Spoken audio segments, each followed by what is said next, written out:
এখন বলবো আমি কেন বিএনপি ছাড়লাম। বিএনপি দুজন প্রতিষ্ঠাতার মধ্যে আমি একজন। শহীদ রাষ্ট্রপতি জিয়াউর রহমান প্রথম নাম দিয়েছিল জাগো দল। আমি ওনাকে বললাম জাগো দল মানুষ খাবে না, এটার নাম দেন বাংলাদেশ জাতীয়তাবাদী দল, বিএনপি। এটা ডকুমেন্ট আমার কাছে আছে। আগে যে দুইটা কথা বললাম সেটারও ডকুমেন্ট আছে।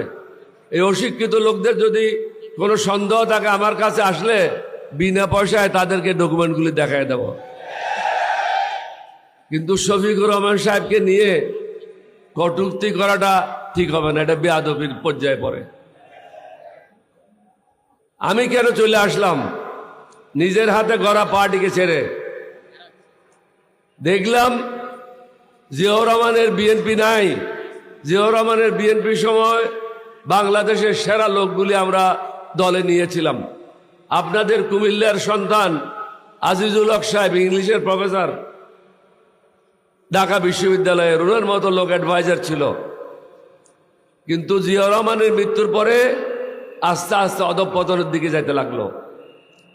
বেগম জিয়ার সময় এসে আমরা কিছু থামাইয়ে দিলাম, কিন্তু 2001 সালের পরের থেকে এই দলটি দুর্নীতিবাজ ব্যবসায়ীদের হাতে চলে যায়, সন্ত্রাসীদের হাতে চলে যায়, অশিক্ষিত লোকদের হাতে চলে যায় এবং ঋণ খেলাপিদের হাতে চলে যায়। এটার আমি প্রতিবাদ করেছিলাম, কিন্তু আমার কথা শুনে নাই।